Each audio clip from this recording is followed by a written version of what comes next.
Halo, selamat pagi semuanya anak-anak kami yang kelas 6. Miss harap kalian masih tetap dalam keadaan sehat dan tetap semangat untuk memulai pelajaran kita hari ini ya. Nah, minggu lalu Miss sudah jelaskan tentang manajemen file ya kan. Ada satu bagian yang Miss belum jelaskan dari catatan 3, yaitu tentang flowchart. Flowchart, hari ini Miss akan jelaskan sedikit tentang flowchart dan kita akan langsung praktekkan. Oke, first, what is it flowchart? Apa sih itu flowchart? Kalau kita lihat dari kata-katanya, flowchart terdiri dari dua kata, yaitu flow and chart. Ya, flow artinya mengalir dan chart itu artinya adalah diagram. Jadi kalau kita artikan secara letterly, itu artinya adalah diagram alir. Nah, apa sih Miss maksudnya diagram alir ini? Diagram alir itu maksudnya adalah suatu diagram yang menunjukkan proses atau langkah-langkah dari penyelesaian suatu masalah atau penyelesaian suatu kejadian. Oke? Nah, biasanya ini kita sering temukan. Yang paling sering kita temukan itu contohnya itu di rumah sakit, ya kan, at hospital. Kalian bisa lihat flowchart alur-alurnya bagaimana. Ketika kalian datang ke rumah sakit, baru kalian harus menuju meja pendaftaran dulu. Habis dari menuju meja pendaftaran, kemudian akan diarahkan ke ruang dokternya. Habis dari ruang dokter kalian menuju farmasi tempat ambil obat. Habis dari farmasi kalian harus bayar, contohnya ke kasir. Habis itu baru diperbolehkan pulang. Seperti itu dia contohnya alurnya kan. Atau umpamanya kalau kalian mau opname, datang ke rumah sakit, masuk ke IGD dulu. Habis dari IGD baru dimasukkan ke kamar inapnya. Setelah sembuh baru boleh pulang. Nah, itu adalah alur-alurnya, ya kan? Nah, untuk menggambarkan alur tersebut, proses tersebut, langkah-langkah tersebut, itulah ditunjukkan dengan yang namanya flowchart. Oke? Nah, hari ini kita akan praktek. Cara menggunakan flowchart yang paling gampang itu adalah dengan menggunakan icon shapes atau gambar-gambar bentuk ya. Jadi di saat di shapes itu ada banyak gambar-gambar bentuk. Kita bisa pakai tanda panah, kita bisa pakai rectangle atau persegi, rounded rectangle atau triangle dan lain sebagainya. Nah, kita akan langsung praktek. Praktek kita hari ini itu di halaman 30. Lihat buku kalian halaman 30. Di sini flowchartnya yaitu tentang proses kalian membeli buku. Jadi ketika kalian pergi ke toko buku atau bookstore, di situ ada langkah-langkahnya seperti inilah yang mau kita kerjakan. Oke? Nah, langsung saja simak penjelasan Miss. Oke, hari ini kita bekerja di lembar kerja Microsoft Word. Jadi silakan kalian buka lembar Microsoft Word kalian yang baru. Ingat ya, kita kerjanya di Microsoft Word bukan di PowerPoint. Nah, tadi Miss bilang cara untuk membuat flowchart itu adalah dengan menggunakan icon shapes atau gambar-gambar bentuk. Mari kita langsung mulai. Yang pertama, langkah untuk memasukkan gambar bentuk adalah klik insert, kemudian pilih shapes. Nah, kalau kita lihat bentuk yang pertama itu yang kata mulai, bentuknya yang ini ya, rounded rectangle ya. Yang ini. Kita klik, kemudian kita buat seperti ini. Nah, ini kan langsung terformat dia. Miss nggak minta kalian untuk memformat sekarang, tapi Miss akan singgung sedikit untuk cara memformat. Nanti di akhir setelah selesai ketikan baru kalian memformat ya. Jadi cara memformatnya seperti ini. Boleh kalian klik dari sini shape styles. Boleh kalian pilih contohnya ini kalian mau pilih yang mana. Atau boleh dari shape fill. Shape fill ini yang di sebelahnya. Nah, kalau kalian mau ngisi dengan warna, kalian boleh pilih seperti ini contohnya. Atau more fill colors, mengisi dengan warna seperti ini, klik OK. Nah, atau kalau shape fill dengan picture itu artinya mengisi shapes dengan gambar. Kalau gradient dia mengisi shapes dengan warna gradasi yang minggu lalu ya, kayak yang perubahan warna. Tapi kalau dia mengisi shape fill-nya tekstur, dia dengan mengisi gambar-gambar yang tersedia pada Microsoft Office. Oke, tapi ini Miss minta belakangan saja di format. Jadi Miss minta Miss buat ini contohnya sederhananya seperti ini ya. Pakai warna aja Miss buat. Nah, di situ kan ada tulisan mulai. Cara menambahkan tulisan, klik kanan, kemudian pilih add text. Klik kanan, pilih add text, kemudian tuliskanlah dia di situ mulai. Nah, selanjutnya setelah itu kita lihat itu ada tanda panah. Namanya juga menunjukkan proses kan, langkah yang langkah yang pertama ke langkah yang kedua. Maka dia membutuhkan tanda panah, kita pakai shapes arrow. Nah, kemudian kita buat di sini. Lagi-lagi langsung muncul dia formattingnya, tapi ini Miss pilih yang standar aja ya. Formattingnya standar seperti ini. Kita lanjut. Setelah mulai, kita masukkan lagi insert shapes. Kita pilih bentuk yang kedua. Apa kira-kira bentuk yang kedua? Iya, ini dia ya. Bentuk yang kedua yaitu adalah parallelogram. Parallelogram. Nah, seperti ini dia bentuknya ya kan, kayak bentuk bahasa Indonesianya apa ini ya? Jajar genjang ya. Nah, sama langkahnya, ini Miss netralkan aja semua dulu ya, Miss buat yang putih semua dulu. Sama langkahnya untuk menambahkan teks tulisan, klik add text. Kemudian kita ketikkan mencari buku yang akan dibeli. Nah, ini untuk tanda panah ini bisa kita pilih lagi insert shapes, tapi ada langkah yang kedua Miss buat kita aktifkan tanda panahnya, kemudian kita tekan tombol kontrol. Itu artinya adalah untuk menggandakan gambar ini. Jangan dilepas tombol kontrolnya, kemudian drag gambarnya. Nah, maka akan muncul dua gambar dia. Artinya adalah untuk menggandakan atau perintah copy juga ya, itu artinya ya, mengcopy gambar. Oke, nah selanjutnya setelah mencari buku yang akan dibeli, bentuk selanjutnya hasil pencarian buku, insert shapes. Bentuk hasil pencarian buku bentuknya seperti apa? Iya, ini berbentuk, dibuat di sini adalah diamond, atau bahasa Indonesianya ini adalah belah ketupat ya. Iya, belah ketupat. Nah, sama Miss pilih ini yang standar aja formattingnya. Klik kanan add text. Kita ketikkan hasil pencarian buku. Oke? Nah, hasil pencarian buku.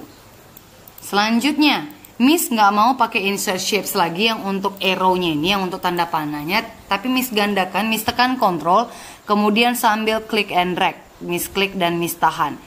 Miss buat langsung di sini, lepaskan tombol kontrolnya. Nah, setelah dapat hasil pencarian bukunya, maka kita bayar di kasir. Insert shapes, bentuk shapes-nya adalah rectangle. Rectangle biasa ya, persegi panjang biasa. Kalau yang di atas tadi rounded rectangle itu adalah persegi dengan, kalau yang ini kan persegi dengan sudut melengkung, rounded rectangle. Tapi kalau rectangle biasa itu tidak ada sudut melengkungnya, sudutnya dua-dua siku ya. Menambahkan teks, klik add text, kemudian kita ketikkan bayar di kasir. Nah, selanjutnya kita masukkan lagi arrow-nya, tanda panahnya. Setelah itu yang terakhir, gambar yang terakhir itu apa? Bentuknya yang terakhir, rounded rectangle. Rounded rectangle artinya adalah persegi panjang dengan sudut melengkung. Ya, formattingnya ini Miss pilih tetap yang standar aja. Kemudian kita klik kanan add text, kemudian kita pilih selesai. Nah, tapi ada di sampingnya, ya kan? Di sampingnya ini, di hasil pencarian buku ini, bagaimana kalau buku tidak ditemukan? Kita klik dulu lagi insert shapes, panahnya. Kita buat bagaimana kalau buku tidak ditemukan, ya kan? Kalau mungkin kalian ragu-ragu untuk membuat ini lurus bagaimana, sambil kalian gambarkan, sambil kalian tekan tombol shift untuk memastikan arrow-nya itu bakalan lurus, jadi nggak belok-belok ya. Silakan tekan tombol shift biar langsung dia otomatis lurus.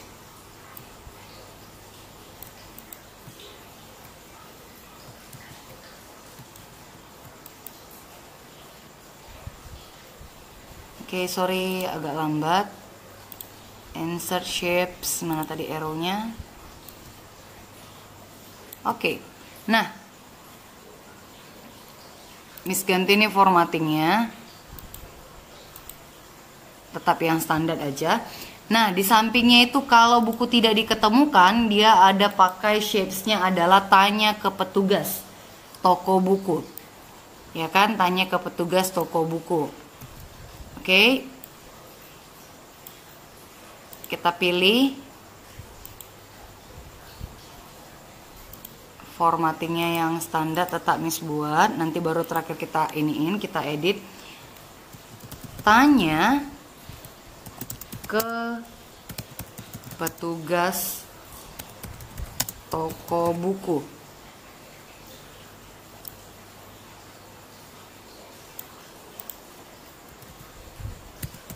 Nah, coba lihat di samping, di atas tanda panah ini ada tulisan tidak ketemu.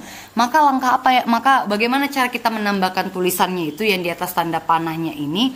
Kita buat dengan memasukkan,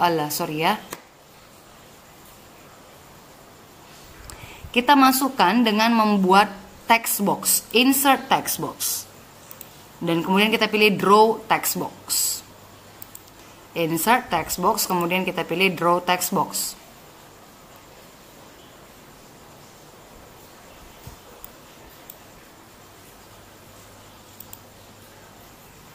Sorry agak nge-lag ini Miss.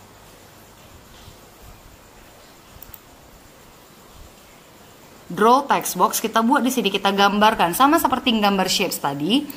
Nah, kemudian tapi bedanya ini langsung dia ada muncul kursor ya. Kalau tadi kan kita klik kanan add text. Kalau di text box dia langsung ada muncul. Namanya juga udah kotak teks ya kan. Kita tuliskanlah di sini tidak ketemu. Ya. Nah, tapi masalahnya di buku kita kan tidak ada kotak. Ya kan, nggak ada nampak kotaknya seperti ini kan. Maka cara menghilangkan kotaknya ini, adalah di menu formatnya ini, kita klik menu format. Di sini ada pilihan shape outline, kita pilih yang no outline. Artinya tidak ada garis pinggirnya. No outline. Nah, hilang dia kan? Oke. Selanjutnya, setelah kita tanya ke petugas toko buku, ada tanda panah siku. Ya kan, bagaimana membuat tanda panah siku? Insert shapes, kemudian kita pilih yang ini. Elbow arrow connector. Tanda panah siku kita buat seperti ini. Dia menghubungkan dari kotak yang ini sampai ke bayar di kasir. Nah, sementara di sini bentuknya ini kan kayak bentuk tangga gini. Di buku kita cuman kayak bentuk huruf L. Miss, bagaimana mengubahnya ini? Di sini ada poin titik kuning. Nah, di sini kalian geser, kalian drag, tahan, klik dan geser sampai dia ke tengah seperti ini, sampai seperti ini bentuknya. Ya. Nah, sudah sama seperti yang di buku kan? Kemudian, nih sudah sama seperti yang di buku dia ya. Oke. Nah, kemudian di situ ada lagi-lagi buku ditemukan. Dibuat di sini tulisannya buku ditemukan. Bagaimana tadi kita menambahkan tulisannya itu? Insert text box, kemudian pilih draw text box. Ya. Kita buat di sini, kita gambarkan di sini. Klik kanan, di sini tidak perlu klik kanan add text, sorry ya. Buku ditemukan. Sudah? Nah, setelah selesai kita buat seperti ini. Setelah selesai buku ditemukan, kita hilangkan, kita klik menu format, kita hilangkan outline-nya.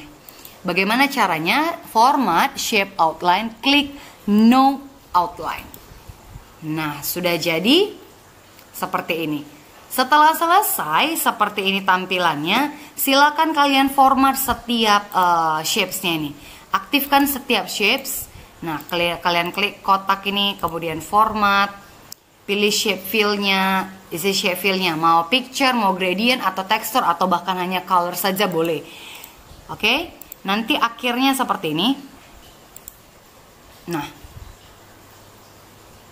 Nah ini yang sudah Miss format dia. Seperti ini nanti akhirnya. Biar Miss perkecil dulu ya. Nah, inilah dia yang dinamakan dengan flowchart. Ini alur untuk membeli buku, ya kan? Nah, setelah selesai kalian fotokan. Sorry, ini kayaknya jadi agak ke atas dia ya. Oke. Nah, setelah selesai kalian fotokan ya. Oke, sekarang kita sudah selesai mengetik flowchartnya. Kita sudah selesai buat diagram alirnya. Sekarang kalian fotokan layar monitor kalian seperti yang kemarin itu ya. Fotokan layar monitor kalian. Pastikan title barnya nampak. Title barnya itu adalah flowchart spasi nama kamu. Flowchart spasi nama kamu, pastikan itu nampak supaya itu pertanda bahwasanya itu memang sudah kamu simpan ya. Nah, setelah kamu fotokan, kirimkan pada Miss dan Pak Samuel hasilnya ya. Kelas 6A dan 6B kirim pada Miss Kristanti, sementara 6C itu kirimnya ke Pak Samuel. Oke? That's all for today. Sekian pembelajaran kita buat hari ini. Sampai jumpa minggu depan. Thank you for join my class. Bye bye.